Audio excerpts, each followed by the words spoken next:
மேஷராசி அன்பர்களுக்கு இதுவரைக்கும் லாபஸ்தானத்துல இருந்த சனி பகவான் விரய சனியா மாறப்போறார். உங்களுடைய 12ஆம் பாவத்துல இவரது நிலை உருவாக போகுது.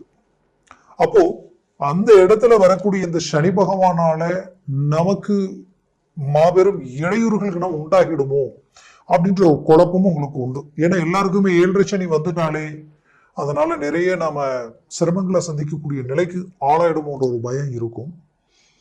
ஆனால் இந்த சனி பகவானால அவரது பார்வையால சில மாற்றங்களும் மாறுதல்களும் கிடைக்கும்.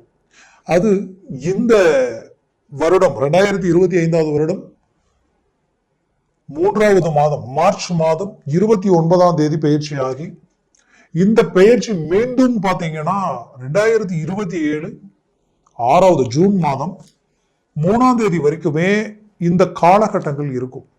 அப்போ இந்த காலகட்டங்களில் உங்களுக்கு பாத்தீங்கன்னா கிட்டத்தட்ட இது 2.5 வருஷம் இந்த காலகட்டங்கள் உங்களுக்கு எப்பேற்பட்ட மேன்மைகள் அளிக்க போகுதுன்றத தெளிவா விவரமா இந்த காணொலியில நம்ம பார்க்கலாம். நம்ம சேனலை சப்ஸ்கிரைப் பண்ணாதவங்க பண்ணிக்கங்க, பெல் பட்டனை கிளிக் பண்ணி ஆல் ஆப்ஷனை கொடுத்துக்குங்க. அப்பதான் அடுத்தடுத்து காணொலிகள் உங்களை உடனடியாக வந்து அடையும்.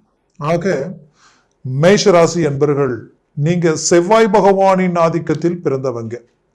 உங்களுடைய ராசியினுடைய அதிபதி உங்க வீட்டிற்கு ஆட்சி பெற்றாலும் அவர் உங்களுடைய 10ஆம் வீடாகப்பட்ட, ஏன்னா உங்களுடைய ராசி சரராசி, இந்த சரராசிக்கு பாத்தீங்கன்னா 4 மூலைகள் சொல்லுவோம். இது சதுர கேந்திரம், அதாவது 4 மூளை ஆகப்பட்ட கேந்திர பலம் பெற்ற ஒரு ராசியினுடைய அமைப்பு உங்களுடைய ராசி. ஏன்னா உங்க ராசியில சூரிய பகவான் உச்சம் பெறுவார் காலபுருஷனுக்கு 1ஆம் வீட்டில்.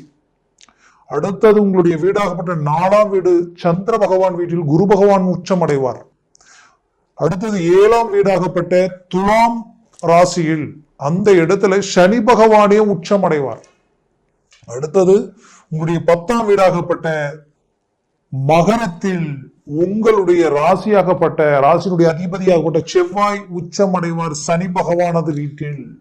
அப்போ இந்த சரராசியில் பிறந்த நீங்க எங்கேயும் உங்களுடைய ஸ்பீட் குறையாம போயிட்டு இருப்பீங்க. எவ்வளவு ஃபெயிலியர்ஸ் உங்க வாழ்க்கையில நீங்க பட்ட அந்த கஷ்டங்கள் வேறு யார் பட்டு இருந்தாலும் இந்நேரம் நம்ம லைஃபே அவ்வளவுதான், இதுக்கு மேல நம்ம என்னத்தை போய் பண்றது, நம்மளுடைய கெப்பாசிட்டியை இவ்வளவுதான்ற அளவுக்கு ஒரு மைண்ட் செட் உருவாகி தன்னம்பிக்கை இழந்து இன்னைக்கு டிராப் ஆகி உட்காரக்கூடிய நிலைமைக்கு ஆளாக இருந்திருப்பீங்க. ஆனா எங்கேயுமே உங்களுடைய ஸ்பீட் குறையில. இப்போ உங்க மனசு உண்மையாதான் சொல்லிட்டு இருக்கு, சாதிப்போம், சாதிச்சு காட்டுவோம், பெரிய இலக்கை நம்ம அடைய போறோம், நம்ம நினைச்ச இலக்கை நோக்கி பயணம் பண்ணக்கூடிய எல்லா திறமையும் ஆற்றலும் நம்ம கிட்ட இருக்கு. பட் அதற்குரிய வாய்ப்புகள் மிஸ் ஆயிட்டு இருக்குன்றது மட்டும்தான் இங்க உண்மை. ஆமா, மிஸ் ஆயிட்டு இருக்கு. ஏன் மிஸ் ஆயிட்டு இருக்குன்னு பாத்தீங்கன்னா உங்களுடைய ராசிக்கு கிட்டத்தட்ட கடந்த 4, 5, 6 வருஷத்துல பாத்தீங்கன்னா அது என்னவோ ஒவ்வொரு முறையும் இந்த குரு பெயர்ச்சியின் வரும் பொழுது ஒன்னு ராகு அவரோட சேர்றாரு, இல்லைன்னா இந்த ராகு எப்பவுமே மேஷராசிக்கு ராகு நெகட்டிவ் தான்.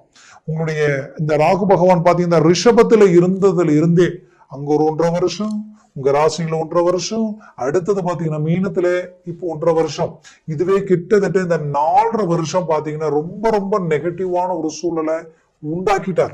அப்போ ஒரு புறம் இந்த நிலை, மறுபுறம் குரு பகவான் பாத்தீங்கன்னா அவர் எப்போ உங்களுக்கு பாத்தீங்கன்னா தனுசு ராசிக்கு வந்தாரோ அந்த தனுசு ராசியில இருந்து கிட்டத்தட்ட மீனராசி வரைக்குமே ரொம்ப பிரச்சனையா தான் உங்களுக்கு இருந்தது. 7 வருஷமா நிறைய பிரச்சனைகள், அதாவது ஒவ்வொரு முறையும் ரிலீஃப் ஆகிற மாதிரி ஒரு வாய்ப்பு உருவாகும். அப்போ ஒண்ணு இந்த குரு லாக் ஆயிடுவாரு, இல்ல இந்த ராகு குருவை லாக் பண்ணிடுவார். இந்த மாதிரியான சில நிலைமையை சந்திச்சுட்டே வந்ததுனால ஒரு நிரந்தர வளர்ச்சிக்குரிய பாதை உங்களுக்கு கிடைக்கல. ஆனாலும் இப்போ உங்களுக்கு அந்த குரு பகவான் பாத்தீங்கன்னா உங்களுக்கு தனஸ்தானத்துல இருக்கிறாரு. அடுத்தது அவருடைய பயிற்சி உங்களுக்கு 3ஆம் பாவமாகப்பட்ட மிதுனத்திற்கு போகும். மிதுனத்திற்கு போய் அடுத்தது இந்த பயிற்சி வரைக்குமே பாத்தீங்கன்னா அதுக்கு அடுத்ததும் உங்களுக்கு கடகத்துக்கு பயிற்சி ஆகிற வரைக்குமே இந்த சனி பகவான் இந்த இடத்துலதான் இருக்க போறார். அப்போ இந்த காலகட்டங்களில் சனி பகவான் விரயச்சனியா வரும் பொழுது உங்களுக்கு நெகட்டிவா இல்ல பாசிட்டிவா அப்படின்னு பாத்தீங்கன்னா நெகட்டிவ் இருக்கு. எப்படின்னா விரைய செலவுகள் அதிகமாகும். விரைய செலவுகள் 100% உங்களுக்கு இருக்குன்றத நீங்க கன்ஃபார்ம் பண்ணிக்கங்க. ஒண்ணு, வண்டி வாகனங்களில் போகும் பொழுது ரொம்ப எச்சரிக்கையா போகணும் வரணும். 2, ஒரு சில கமிட்மெண்ட்டுகளை நீங்க கனெக்ட் பண்ணி செய்யும் பொழுது இது சரியா தப்பான்றது ஒரு தடவைக்கு 2 தடவை யோசிச்சு நீங்க செயல்படணும். 3வது, ஒருத்தர்கிட்ட வாக்கு கொடுக்கறதும் சரி, நீங்க இன்வெஸ்ட்மெண்ட் பண்ற விஷயம் சரி, இது எதுல பண்ணணும் பண்ணக்கூடாதுன்றத ஒரு கால்குலேட் பண்ணி நீங்க அதுக்கப்புறம் அதுல செயல்படுத்தணும். அப்போ முதலாவதா இதுல பாத்தீங்கன்னா, நீங்க செய்யக்கூடிய விஷயங்கள் இந்த விரயச்சனின்னு வந்துட்டாலே நீங்க உங்களுடைய இன்வெஸ்ட்மெண்ட் அசையக்கூடிய சொத்தில் எதுலையுமே போடாதீங்க. முதல்ல வண்டி வாகனங்களை தவிர்த்துடுங்க. இருக்கிற வண்டியை லெவல் பண்ணிக்கங்க. முடிஞ்ச வரைக்கும் அப்படி ஒண்ணு வாங்கியே தீரணும், வேற வழியே இல்லை அப்படின்னு நீங்க நினைச்சீங்கன்னா நீங்க செய்ய வேண்டியது ஒன்னே ஒண்ணுதான். அதாவது சீப் அண்ட் பெஸ்டா ஒண்ணு வாங்கி அதை கொஞ்சம் மேனேஜ்மெண்ட் பண்ணி செஞ்சுக்கிங்க. 1. 2வது, நீங்க அந்த இன்வெஸ்ட்மெண்ட்டை எப்படி பண்ணணும்னா, ஒரு பூமி மேல போடலாம், ஒரு பிளாட் மேல போடலாம், இல்லைன்னா ஒரு இடம் வாங்குறதுக்கு இல்ல. கம்பல்சரி மேஷராசி அன்பர்கள் நிறைய பேர் ஆல்ரெடி வீடு கட்டிக்கிட்டு இருப்பீங்க. இன்னும் சிலர் வீடு கட்டுறதுக்கு உண்டான ப்ரொசீஜருக்கு உண்டான முயற்சிகளை பத்தி பேசிக்கிட்டு இருப்பீங்க. அதுக்குண்டான கமிட்மெண்ட் உருவாக்கி இருப்பீங்க. இப்போ கூட கமிட்மெண்ட் ஆயிருப்பீங்க. இந்த வாய்ப்புகள் 100% மேஷராசி அன்பர்களுக்கு கிடைக்கும். பட் சிலர் எப்படி யோசிச்சுட்டு இருப்பீங்கன்னா, நம்ம இருக்கிற சூழ்நிலைக்கு இந்த நேரத்துல இது நம்ம டச் பண்ணலாமா, பணம் வர வேண்டிய பணம் முழுசா வரட்டும், இல்லைன்னா பணமே இல்லை, நம்ம இருக்கிற இந்த சூழ்நிலையில நம்ம இருக்கிற பிரச்சனையை விட்டு வெளியில் வர்றதே பெருசு, நம்ம புதுசா அதை தொடங்கலாம் அப்படின்ற குழப்பங்கள் நிறைய இருக்கும். கம்பல்சரி இதுல எங்க கேப் கிடைச்சு நீங்க வீடு கட்டக்கூடிய வாய்ப்பு கிடைச்சாலும் யோசிக்கவே வேண்டாம். நீங்க அந்த வீடு கட்டக்கூடிய வாய்ப்பை செலக்ட் பண்ணிக்கங்க. இது 90% பேருக்கு நான் இதை ரெக்கமெண்ட் பண்ணுவேன். ஏன்னா உங்களுக்கு மன உளைச்சல் இருக்கிறது உண்மை. அந்த மன உளைச்சலை முடிஞ்ச வரைக்கும் இப்படி நீங்க செயல்படுத்தும் பொழுது ஒரு வீடு கட்டிப்பார், கல்யாணத்தை பண்ணிப்பாருன்னு சொல்லுவாங்க. 100% 2ல 1 நீங்க இந்த 7 சனியில சந்திச்சே தருவீங்க. இந்த விரைய சனியில இது சந்திச்சுக்கிறது பெஸ்ட். ஏன்னா செலவு இருக்கு, அந்த செலவை இப்படி செஞ்சுக்கிங்க. மன உளைச்சல் இருக்கு, அந்த மன உளைச்சல் உருவாக்குறதுக்காக அதை ரிஸ்க் எடுத்தீங்கன்னா அது உங்களுடைய அடுத்த தலைமுறைக்கும் உங்களுடைய பிள்ளைகளுக்கும் உங்க குடும்பத்துக்காக நீங்க கட்டி கொடுக்கக்கூடிய அந்த வீடு, அதற்காக உங்களுடைய மன உளைச்சலும் அதற்காக நீங்க ரிஸ்க் எடுக்கிற விஷயங்களும் கண்டிப்பா இதுல உங்களுக்கு ஒரு சக்சஸ்ஃபுல்லான மேன்மைகளை உருவாக்கி கொடுத்துரும். அடுத்தது 7 சனி வந்துட்டாலும் இவ்வளவுதானா 100% சொல்றேன். இதே 7 சனியில கும்பராசி என்பவர்களும் சரி, மகர ராசி என்பவர்களும் சரி, நிறைய பேர் பிஸி ஆயிட்டாங்க. நிறைய பேர் பெரிய லெவல்ல சாதிச்சிருக்கிறாங்க, டாப் பொசிஷன்ல இருந்திருக்கிறாங்க. இது நான் ஏதோ உங்களை ஆறுதலப்படுத்துறதுக்காகவோ ஏதோ ஒரு விஷயத்த சொல்லி உங்களை கன்வெர்ட் பண்றதுக்காகலாம் நான் சொல்லல, இது உண்மை. ஏன்னா உங்களுடைய ஜாதகத்துல இந்த சனி பகவான் யோகியா இருந்துட்டால், உங்க லக்னத்திற்கு சொல்ற, ராசிக்கு சொல்லல, உங்க லக்னத்திற்கு, உங்க லக்னத்திலே துலாம் லக்னமா இருக்கலாம், ஒருவேளை உங்களுக்கு கும்ப லக்னமா இருந்துடலாம். அந்த கும்ப லக்னமா இருந்துட்டு உங்களுக்கு துலாம்ல சனி இருந்து அந்த சனி திசை இப்போ நடந்துருச்சுன்னா நீங்க தான் ஸ்டார். இப்படி நிறைய விஷயங்கள் இருக்கு. தயவு செய்து 7 சனி வந்துருச்சு, அவ்வளவுதான் வேலை. எச்சரிக்கை மட்டும் உங்களோட இருக்கட்டும். மாய பிம்பங்களை நம்பாதீங்க. இதுல பணம் போட்டீங்கன்னா இவ்வளவு வரும், இவ்வளவு இன்வெஸ்ட்மெண்ட் பண்ணீங்கன்னா இவ்வளவு கிடைக்கும் அப்படின்ட்டு ஏதோ ஒரு இடத்துல இருந்து, ஏதோ ஒரு ஆன்லைன்ல இருந்து கண்ணுக்கு தெரியாத சில விஷயங்களை வச்சு இறங்கும் பொழுது ஸ்டார்டிங்ல வர மாதிரி வரும், அடுத்தது பாத்தீங்கன்னா அப்படியே டவுன் ஆகி டிராப் ஆகி எல்லாம் போயிட்டே இருக்கும். அந்த மாதிரியான விஷயங்களில் சம்பாரிச்சவங்க இருக்கலாம்.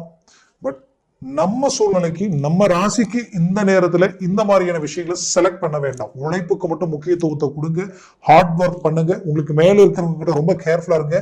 உங்களுக்கு கீழே இருக்கிறவங்க விஷயத்திலேயே ரொம்ப டீப்பா அலட்சியமா நினைச்சிடாதீங்க. இங்க யார் பிரச்சனையா மாறலாம், யாராலையும் உங்களுக்கு நல்லதும் டாப் பொசிஷனும் கிடைக்கலாம், அவங்களும் உங்களை டிராப் பண்ணி கீழே உட்கார வைக்கிறதுக்குண்டான வாய்ப்பும் இருக்கு. அதனால எல்லாத்தையும் மேனேஜ்மெண்ட் பண்ணி அழகா ஸ்மூத்தா கொண்டு போங்க. அதே நேரத்துல அகலக்கால் எதுலையும் வச்சிடாதீங்க. அகலக்கால்ன்றது ரொம்ப நமக்கு தகுதிக்கு மீறி கடன் வாங்குற விஷயங்களில் வேண்டாம். கடன் கொஞ்சம் தேவை, வாங்கி இதை லெவல் பண்ணி இதை லெவல் பண்ணிக்கலாம்னா ஒரு லெவலுக்குள்ள உங்க கண்ட்ரோலுக்குள்ள இருந்தா அதை செய்யுங்க. அதுக்கு மேல இருந்தா அதை அதாவது அதை ரிஜெக்ட் பண்ணிடுங்க. அடுத்தது பாத்தீங்கன்னா மேஷராசி அன்பர்கள் ஸ்ட்ரைட் ஃபார்வேர்டு.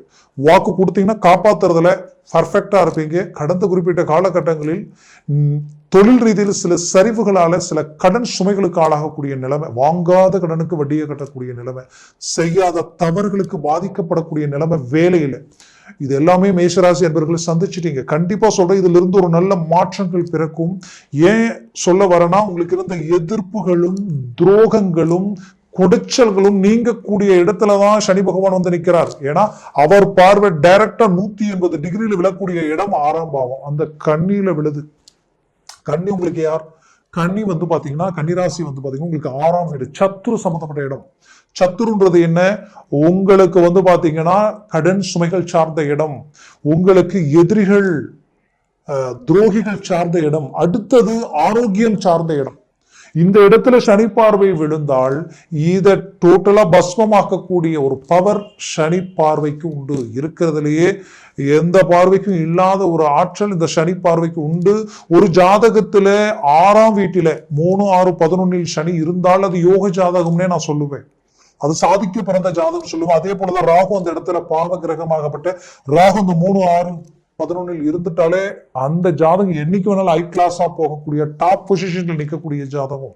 பட் அந்த 6ஆம் வீட்டுல சனி பார்வை விழுந்தாலும் அந்த காலகட்டங்களில் உங்க உழைப்பால நீங்க கடனை கட்டக்கூடிய அளவுக்கு இல்ல, கடனே கொஞ்சம் வாங்கினாலும் அதையும் தாண்டி ப்ராப்பர்ட்டி உருவாக்கி வைக்கக்கூடிய ஒரு நல்ல வாய்ப்புகள் உங்களுக்கு கிடைக்கும். அதனால கவலை இல்லாம போல்டா இறங்கி உங்க முயற்சிகள் வந்து தொழில் உழைப்பை சார்ந்து முக்கியத்துவம் கொடுத்து உங்களுடைய பாதையில் நீங்க எங்கேயுமே டவுன் ஆகாம சோர்வாகாம நீங்க செயல்படுங்க. குறிப்பா குடும்ப விஷயத்துல ரொம்ப நீங்க இப்ப எச்சரிக்கையா இருக்கணும்.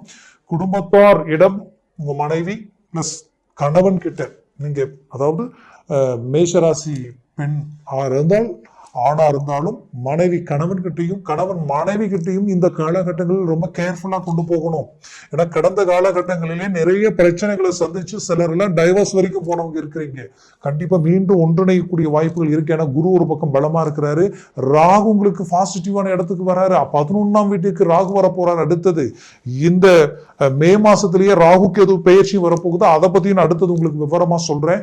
குரு பயிற்சியை பத்தி உங்களுக்கு நான் விவரமா சொல்றேன். இப்படி நிறைய விஷயங்கள் உங்களுக்கு ரொம்ப பாசிட்டிவான ஒரு நிலைகள் இருக்கிறதுனால இந்த ஒரு விஷயத்தை வச்சு இது நெகட்டிவ் ஆயிடுமான்னு நினைக்க வேண்டாம். ஏன்னா குரு இந்த சனி பார்வை விழக்கூடிய இடம் உங்களுக்கு பாக்கிய சம்பந்தப்பட்ட இடத்துலயும் அடுத்தது விழுது, உங்களுடைய 9ஆம் வீட்டிலையும் விழுது. அடுத்தது உங்களுக்கு வந்து பாத்தீங்கன்னா இந்த சனி பார்வை உங்க குடும்பஸ்தானத்துல விழுறதுனால தான் குடும்ப விஷயத்துல ரொம்ப கேர்ஃபுல்லா இருங்கன்னு சொல்றேன். குடும்பத்தை மனைவி கணவன் பிளஸ் பிள்ளைகள் கிட்ட ரொம்ப ஆக்ரோஷமா பேசிட வேண்டாம். டென்ஷன் ஆகி ஏதாவது ஒரு கோபத்துல பேசிட்டீங்கன்னா அது கொஞ்சம் உங்களை மனசை பாதிக்கிற அளவுக்கும் அது தேவையில்லாத குழப்பங்களை தரக்கூடிய நிலைமைகளை உண்டாக்கிடும். அதே சமயம் அந்த இடத்துல குரு இருக்கிறாரு, அவர் வந்து உங்களுக்கு தனம் செல்வம் செல்வாக்க பெருக்கக்கூடிய இடத்துல தான் இருக்கிறார். இப்போ இந்த சனி பகவானோட இந்த பயிற்சியை அடையும் போது உங்களுக்கு சுக்கிரனும் அந்த இடத்துல உச்சம் பெற்று தான் இருப்பார். அப்போ சில பாசிட்டிவான விஷயங்கள் ரொம்ப நல்லா இருக்கு. கண்டிப்பா முயற்சிகள் செய்தீங்கன்னா நீங்க வீடு கட்டக்கூடிய வாய்ப்புகள் இந்த நேரத்தில் அமையும்.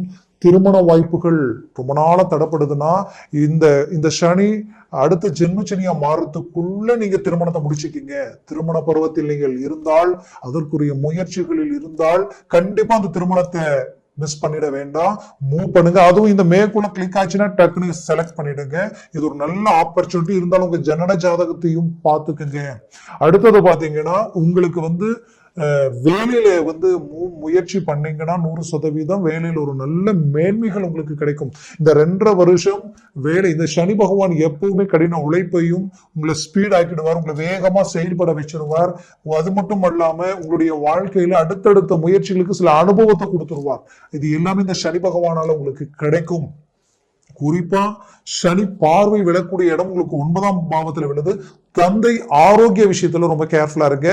தந்தை சார்ந்த ப்ராப்பர்ட்டிஸ்ல ரொம்ப கேர்ஃபுல்லா இருக்கு. தந்தை ரூட்ல வந்து உங்களுடைய சகோதர சகோதரிகள் விஷயத்திலையும் ரொம்ப கேர்ஃபுல்லா இருக்கு. ஏன்னா இது ரொம்ப முக்கியமான காலகட்டங்கள். இந்த நேரத்துல சொத்துக்கள் இந்த மாதிரியான விஷயங்கள் ஏதாவது இருந்தால் அது சரி பண்ணி அதெல்லாம் கிளியர் பண்ணிக்கிறது உங்களுக்கு ரொம்ப நல்லது. அடுத்தது பாத்தீங்கன்னா உங்களுக்கு இந்த சனி பகவான் வந்து 10ஆம் வீட்டிற்கு அதிபதி, 11 லாபஸ்தானாதிபதி. அப்போ தொழில் சம்பந்தப்பட்ட இடத்திற்கு அதிபதி, லாப சம்பந்தப்பட்ட இடத்திற்கு அதிபதி. அப்போ தொழில் சார்ந்து நீங்க இன்வெஸ்ட்மெண்ட் பண்ற மாதிரி வரும். சம்பாதிக்கிற லாபத்தை மீண்டும் மீண்டும் தொழிலையே எடுத்து போடக்கூடிய வாய்ப்புகளும் சிலருக்கு அமையும். அந்த வாய்ப்புகளில் சற்று சேஃப்டி சார்ந்த விஷயங்கள் நான் மீண்டும் சொல்றேன். அந்த நீங்க அதுல பணம் எவ்வளவு வேணாலும் போடுங்க, அடுத்தடுத்து தொழில் அடுத்து கொண்டு போறதுக்கு முயற்சி எடுங்க, அது தப்பு இல்லை. முடிஞ்ச வரைக்கும் கொஞ்சம் சேஃப்டி, ஏதாவது ஒரு லேண்ட் ஒரு பூமி சார்ந்த விஷயங்களையும் கொஞ்சம் சேஃப்டி பண்ணி வச்சுக்கணும். இது பூமி சம்பந்தப்பட்ட விஷயங்களோ இல்ல வீடு சம்பந்தப்பட்ட விஷயங்களோ நீங்க சேஃப்டி பண்ண மட்டும்தான் அந்த பணம் உங்களுக்கு தங்கும். வேற நகை இல்ல கார் வண்டி வாகனங்கள் சார்ந்த ரீதியில இறங்கி செயல்படுத்தினீங்கன்னா சற்று அது உங்களுக்கு நெகட்டிவா இருக்கும். வாகன துறையில இருக்கிற நானு, டிரான்ஸ்போர்ட் சம்பந்தப்பட்ட துறையில் இருக்கிறேன், இரும்பு இயந்திரங்கள் சார்ந்த மெட்டீரியல் ஒரு ஒரு பாத்தீங்கன்னா ஒரு நல்ல ஹார்ட்வேர்ஸ்லயோ இல்ல நான் பாத்தீங்கன்னா இந்த இரும்பு இயந்திரம், இந்த ரா மெட்டீரியல்ஸ், இந்த மாதிரியான விஷயங்கள் நான் பண்ணிட்டு இருக்கிறேன் அப்படின்னு நினைக்கக்கூடியவங்களுக்கு பயப்பட வேண்டிய அவசியம் இல்லை. கொஞ்சம் பார்த்து நிதானமா நம்ம பணம் கொடுக்கறது வாங்குறது, மெட்டீரியல் எடுத்ததுமே கரெக்டா பணம் கொடுக்கறதும் சரி, அது கைக்கு வர்றதும் சரி, கொஞ்சம் கவனக்குறைவு இல்லாம பார்த்து சரி பண்ணிக்கங்க. இது எல்லாத்தையும் பண்ணிட்டீங்கன்னா ரூட் கிளியரா இருக்கும். குறிப்பா பிள்ளைகள் விஷயம், அவங்களுக்கு திருமண முயற்சி எடுக்கிற நிலையில நீங்க இருந்தீங்கன்னா அந்த பொண்ணோ இல்ல மாப்பிளையோ செலக்ட் பண்ற விஷயத்துல ஒரு தடவைக்கு 10 தடவை நல்லா ஸ்கேன் பண்ணி செலக்ட் பண்ணுங்க. மற்றவங்க பேச்ச முழுமையா எடுத்து மட்டும் செஞ்சிடாதீங்க. உங்களுடைய மனசு என்ன சொல்லுதோ அதை நல்லா பார்த்து ஆக்டிவா மூவ் பண்ணி செயல்படுங்க. நிறைய பேருக்கு இந்த 7 சனி காலகட்டங்களில் செலக்ட் பண்ணக்கூடிய விஷயத்துல நிறைய பிரச்சனைகளை சந்திக்கக்கூடிய நிலைகள் உருவாயிடுது. அதனால பி கேர்ஃபுல்லா நீங்க மூவ் பண்ணீங்கன்னா கண்டிப்பா சொல்றேன் 100% ஒரு சக்சஸ்ஃபுல்லான ஒரு லைஃப் அவங்களுக்கு அமைச்சு கொடுத்துருவீங்க. ஏன்னா சுபகாரியங்கள் நடக்கக்கூடிய ஒரு நேரம். ஏற்கனவே திருமண முயற்சிகளிலும் இல்ல கல்யாணம் ஆகி டைவர்ஸ் வரைக்கும் போகி இன்னைக்கு நிறைய பிரச்சனைகள் 3வது நபர்களால் உருவாகி குடும்பமே பிரியக்கூடிய நிலைமை ஆயிடுச்சு அப்படின்ற குழப்பத்தில் இருக்கக்கூடிய மேஷராசி என்பர்கள், குறிப்பா பெண்கள் நிறைய பாதிக்கப்பட்டாச்சு. இன்னைக்கு நமக்கு ஏன் இந்த வாழ்க்கை வாழ்றோன்ற அளவுக்கு சிலருடைய வாழ்க்கையில நிறைய மன உளைச்சல்கள் கடந்துகிட்டு இருக்கிறீங்க. கண்டிப்பா அது சரி செய்யக்கூடிய நேரம் இந்த மே மாசத்துக்கு மேல, மே மாசம் 18ஆம் தேதிக்கு மேல ராகு பெயர்ச்சி இங்க வந்துடும். இந்த ராகு பெயர்ச்சியால உங்களுக்கு லாபஸ்தானத்தில் இருக்கிற ராகுவால கம்பல்சரி உங்களுக்கு ஒரு நல்ல கிளாரிட்டி கிடைச்சிடும். அது வரைக்கும் இருக்கக்கூடிய இந்த ராகு பிளஸ் சனியினுடைய சேர்க்கை இடையில இந்த 2-3 மாதங்கள் உங்களுக்கு ஒரு நல்ல மாபெரும் மாற்றங்கள் அளிக்கக்கூடிய ஒரு காலகட்டமா உங்களுக்கு இருக்க போகுது. முயற்சிகளை ஸ்ட்ராங் பண்ணினீங்கன்னா 100% ஒரு நல்ல மேன்மை அடைவீங்க.